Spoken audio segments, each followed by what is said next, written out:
Bueno, Orígenes del Peronismo, parte 2. Lo habíamos visto en la primera parte.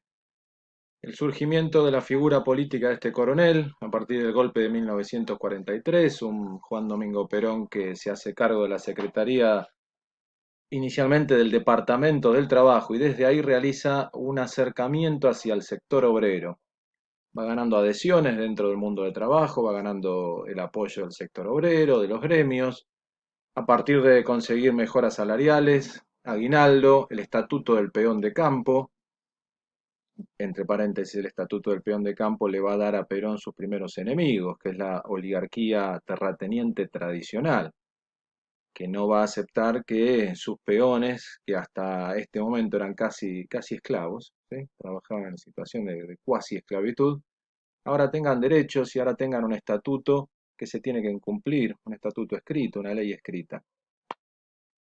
Habíamos visto lo que van a ser las bases del proyecto político de Perón, la distribución de ingresos que plantea, mediante la cual se busca elevar y mejorar las condiciones de vida del sector obrero a partir del aumento de salarios, logrando el aumento del consumo, a su vez el consumo va a llevar a mayores ventas, más producción, mayores oportunidades laborales y aumentos de salarios, crear ese círculo virtuoso.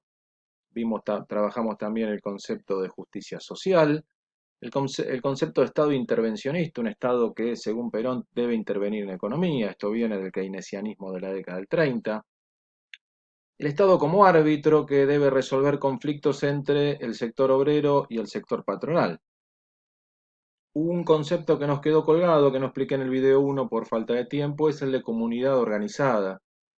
Perón va a sostener que el individuo no puede realizarse solo si la comunidad, es decir, si toda la sociedad no se realiza. A ver, para que el individuo sea feliz, toda la sociedad debe ser feliz en su conjunto. Esta es la idea de comunidad organizada que tiene un sentido de solidaridad detrás. El peronismo va a ser un movimiento que no va a propiciar el individualismo, sino el bien general, el bien social. Ahora bien, hacia 1944 Perón continúa acumulando poder dentro del gobierno del GOU, surgido en 1944, porque además de ser secretario de Trabajo, con la presidencia de Farrell, en el 44 va a ser vicepresidente y ministro de Guerra, va a acumular tres cargos. Perón está desde el 43, en poco más de un año, logrando un meteórico ascenso político, una carrera política vertiginosa. Pasa de no ser conocido, por lo menos para la opinión pública, a ser una figura pública y a tener tres cargos del gobierno. Pero dijimos que Perón está acumulando enemigos, mencionamos a la oligarquía terrateniente tradicional. Los empresarios no ven con buenos ojos esta propuesta de elevar los salarios, porque si se elevan los salarios, los pagan ellos y no quieren pagar más de su bolsillo. Que se eleven los salarios y se mejoren las condiciones de vida del sector obrero significa que ellos van a ganar un poquito menos, ¿sí? Van a ser menos ricos. Bueno, se van a poner enfrente, en la vereda de enfrente del proyecto de Perón. Los partidos políticos tradicionales empiezan a ver a Perón como una amenaza real. Recuerden que no había un líder claro en el mundo obrero. En la década del 30 habíamos asistido al surgimiento de los llamados nuevos obreros, que no tenían experiencia sindical, que no tenían experiencia política y no tenían un líder político, no tenían un líder. Perón de a poco se está transformando en este líder del sector obrero a partir de todo lo que recapitulé recién, de todas las mejoras logradas desde la Secretaría de Trabajo y Previsión. Pero volvamos a los enemigos que está acumulando Perón.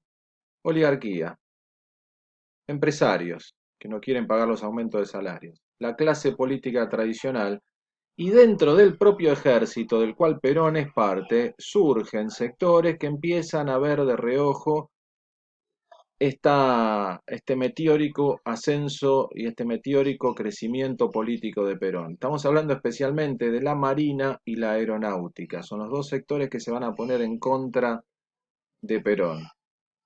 Todos estos sectores muy poderosos, Marina, Aeronáutica, oligarquía, empresarios y partidos políticos tradicionales van a presionar al presidente Farrell, que es quien están viendo en escena ahora, ¿sí? Perón le decía cariñosamente el mono Farrell. Eh, Van a presionar al presidente Farrell para que destituya a Perón. Esto lo van a lograr en octubre de 1945, los primeros días de octubre de 1945. No solamente Perón es destituido de sus tres cargos, sino que es detenido y es llevado a la isla Martín García. Es una isla que estaba bajo la órbita de la Marina. Perón estaba en medio de sus enemigos dentro del ejército, la Marina.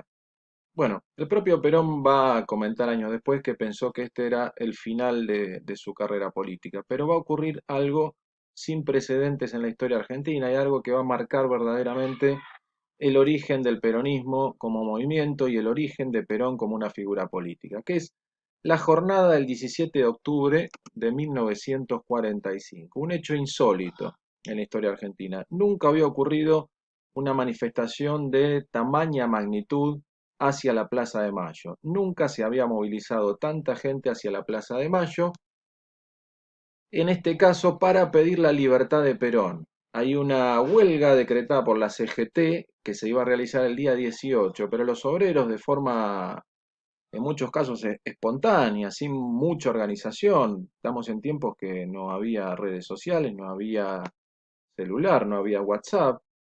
Imagínense que los obreros no tenían teléfono en sus casas.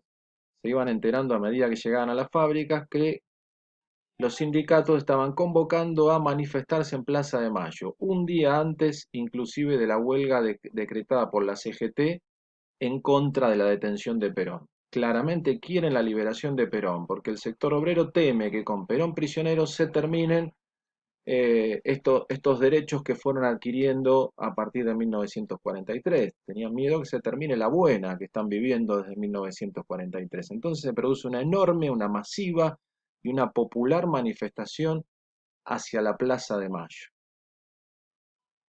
Un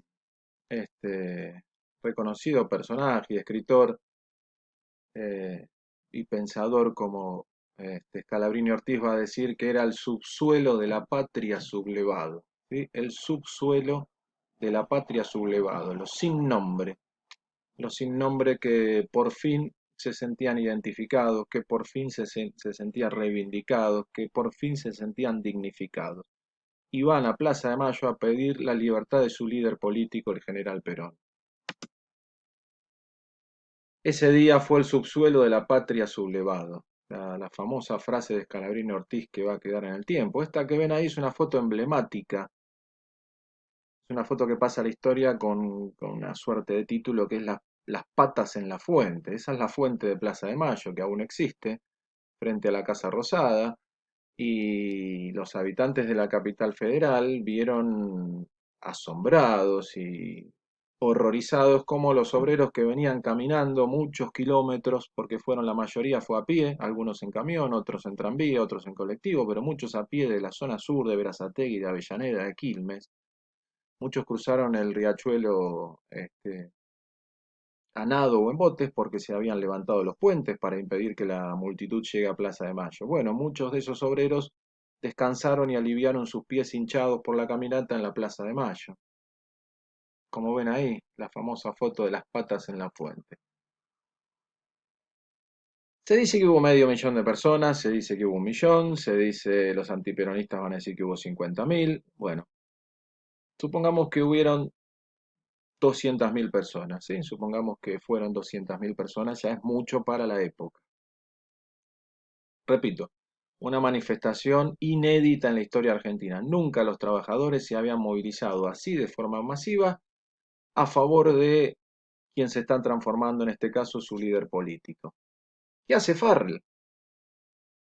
Farrell está arrinconado o mantiene a Perón prisionero, cediendo a las presiones de estos grupos que mencionamos antes, o se le prende fuego la Casa Rosada.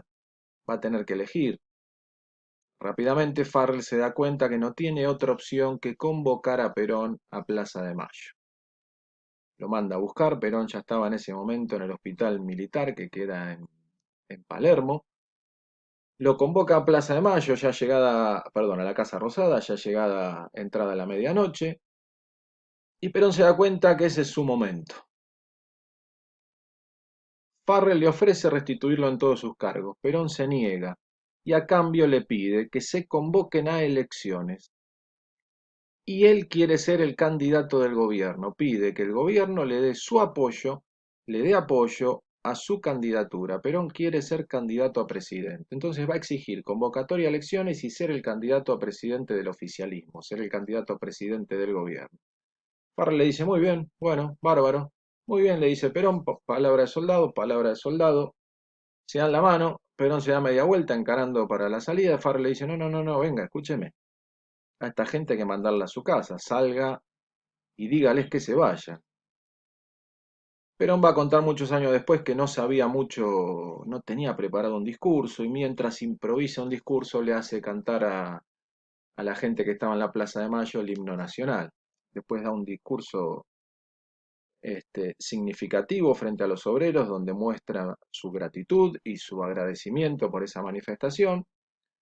Manifestación que va a ser el punto fundacional del peronismo. Acá surge el peronismo, acá surge Perón como un líder político, definitivamente un líder de masas, y se transforma en candidato a presidente. Elecciones que se van a celebrar, que se van a realizar en febrero de 1946. Perón necesita un partido político.